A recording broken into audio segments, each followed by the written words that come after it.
महाभारत का वीर योद्धा चंद्रहास, जिससे युद्ध में क्यों डर गए थे अर्जुन, सूर्यास्त बाद करने वाले थे अग्नि में प्रवेश।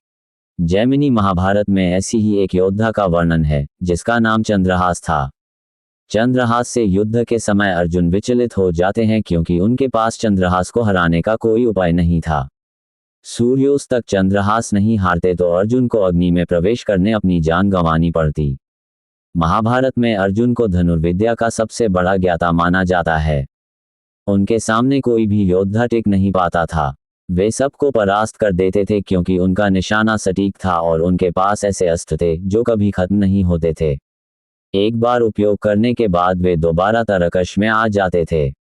महाभारत के युद्ध में अर्जुन ने कर्ण, द्रोणाचार्य, भीष्म पितामह, कौरव भाइयों, जयद्रथ जैसे कई महारथी को हराया था। लेकिन युद्ध में कई बार ऐसे वीरों से मुकाबले में विकट परिस्थितियां भी बनी जिसमें एक समय अर्जुन असहाय से नजर आते हैं। जैमिनी महाभारत में ऐसी ही एक योद्धा का वर्णन है जिसका नाम चंद्रहास था। चंद्रहास से युद्ध के समय अर्जुन विचलित हो जाते हैं क्योंकि उनके पास चंद्रहास को हराने का कोई उपाय नहीं था। सूर्यास्त तक चंद्रहास नहीं हारते तो अर्जुन को अग्नि में प्रवेश करके अपनी जान गंवानी पड़ती। लेकिन अंत में युद्ध का परिणाम बदल गया। कैसे हुआ ये जानने के लिए पढ़ें रोचक कथा। कथा के अनुसार एक बार अर्जुन और चंद्रहास के बीच युद्ध हो रहा था। अर्जुन चंद्रहास पर कई तरह के प्रहार करते हैं लेकिन वे असफल रहते हैं। चंद्रहास भगवान श्रीहरि के परम भक्त थे। वे भी युद्ध में बड़ा ही पारंगत थे। उनको हरा पाना आसान नहीं था। चंद्रहास और अर्जुन के बीच भयंकर युद्ध हो रहा था। उस दौरान अर्जुन ने चंद्रहास को सूर्यास्त से पूर्व हराने का प्रण किया। यदि ऐसा नहीं कर पाए तो वे अग्नि में प्रवेश कर जाएंगे। भगवान श्री कृष्ण अर्जुन के साथ मौजूद थे। अर्जुन ने चंद्रहास पर ब्रह्मास्त्र चलाया। चंद्रहास ने उसे नाकाम कर दिया। उसके बाद अर्जुन ने चंद्रहास पर पशुपति अस्त्र का प्रयोग किया लेकिन चंद्रहास ने उसे भी काट दिया। अर्जुन समझ नहीं पा रहे थे कि ऐसा कैसे हो रहा है। उन्होंने अमोघ नारायण अस्त्र का प्रयोग किया लेकिन चंद्रहास ने उसे भी छिन्न भिन्न कर दिया। ये देखकर अर्जुन विचलित हो गए क्योंकि इन दिव्यास्त्रों का तोड़ बड़े से बड़े योद्धा के पास भी नहीं था। अर्जुन के पास सूर्यास्त तक का ही समय था। समय तेजी से बीता जा रहा था। भगवान श्री कृष्ण अर्जुन और चंद्रहास के बीच युद्ध के परिणाम को लेकर चिंतित थे। उनको सबसे अधिक चिंता अर्जुन की थी क्योंकि उनका प्रण उनके प्राणों के लिए ही संकट पैदा करने वाला था। सूर्यास्त का समय होने वाला था और दोनों के बीच भयंकर युद्ध हो रहा था। अर्जुन का हर वार विफल जा रहा था। तब भगवान श्री कृष्ण ने अर्जुन से कहा कि अब तुम अस्त्र चलाओ और उस पर वे स्वयं विराजमान होंगे। भगवान श्री कृष्ण के सुझाव पर अर्जुन ने जनार्दन अस्त्र निकाला जिसके मुख पर श्री कृष्ण बैठ गए। उधर चंद्रहास भी अगले वार के लिए तैयार थे। वह भी भगवान विष्णु का परम भक्त थे। अर्जुन ने जनार्दन अस्त्र चंद्रहास पर चला दिया और बड़े ही वेग से वह अस्त्र चंद्रहास की ओर बढ़ा। चंद्रहास ने उस अस्त्र को भी बीच से दो हिस्सों में काट दिया। उस अस्त्र का निचला हिस्सा चंद्रहास के पैरों में जाकर गिरा लेकिन ऊपरी हिस्सा चंद्रहास के गर्दन पर लगा और गला कट गया। उस समय चंद्रहास भगवान श्री कृष्ण और नारायण का नाम लेते हुए वीर गति को प्राप्त हुए। चंद्रहास की वीरता को देखकर अर्जुन अचंभित थे। भगवान श्री कृष्ण के कारण अर्जुन के प्राण बचे। चंद्रहास वीरगति को प्राप्त न होते तो अर्जुन को सूर्यास्त के बाद अग्नि में प्रवेश करना होता।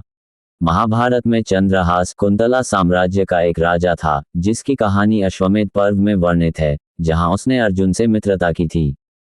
विस्तार से कौन था चंद्रहास? चंद्रहास कुंतला साम्राज्य का राजा था जिसकी कहानी महाकाव्य महाभारत के अश्वमेधिका पर्व में मिलती है।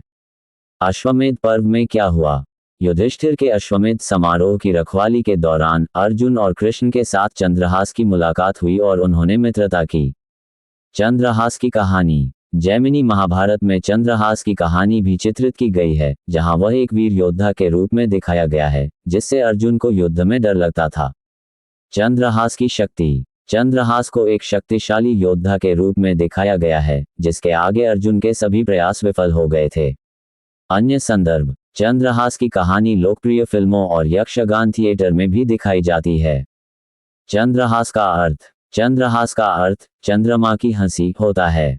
चंद्रहास भगवान शिव द्वारा रावण को दी गई एक दिव्य तलवार थी जो अविनाशी और अत्यधिक शक्तिशाली मानी जाती थी।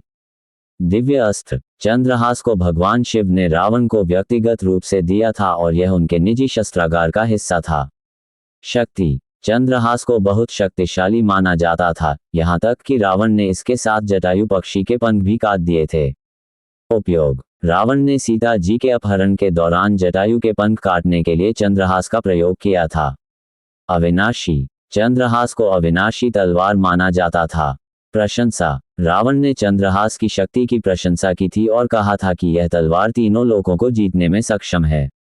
अस्त्र का दुरुपयोग। यदि रावण इस तलवार का दुरुपयोग करता तो ये शिव के पास वापस चली जाती और रावण की मृत्यु निश्चित हो जाती।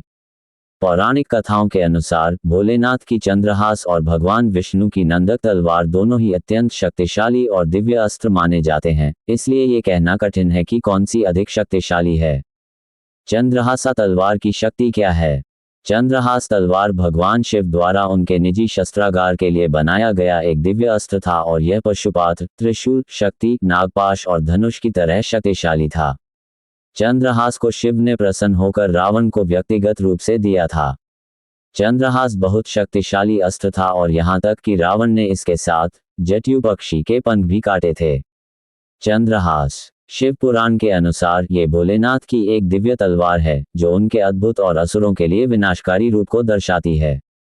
नंदक। ये भगवान विष्णु की तलवार है जो पर्वत की तरह अचल है और सूर्य और चंद्रमा की किरणों से प्रभावित है। तुलना। दोनों ही तलवारें अत्यंत शक्तिशाली हैं और इनकी चमक मात्र से ही असुरों में खलबली मच जाया करती थी। निष्कर्ष। दोनों ही तलवारें अपनी अपनी जगह पर महत्वपूर्ण हैं और उनकी शक्ति को कम नहीं आंका जा सकता। चंद्रहास तलवार का क्या हुआ था? 10 सिर होने के कारण उसे दशानन कहा जाता था। उसके पास पुष्पक विमान चंद्रहास जैसा अविनाशी तलवार था, हालांकि उसके अभिमान के कारण ही उसका पतन हो गया। चंद्रहास। रावण को भगवान शिव ने शिव तांडव स्तोत्रम की रचना से प्रसन्न होकर उपहार स्वरूप दिया था। यह एक अविनाशी तलवार थी। रावण को चंद्रहास कैसे मिला? रावण ने भगवान शिव की स्तुति में शिव तांडव स्तोत्रम की रचना की। शिव रावण की भक्ति से प्रसन्न होकर उसे अपनी अविनाशी तलवार चंद्रहास भेंट कर दी। मेरी यह जानकारी आपको अच्छी लगी हो तो मेरे चैनल को सब्सक्राइब करें, वीडियो को लाइक करें और कमेंट करें। धन्यवाद। राधे राधे।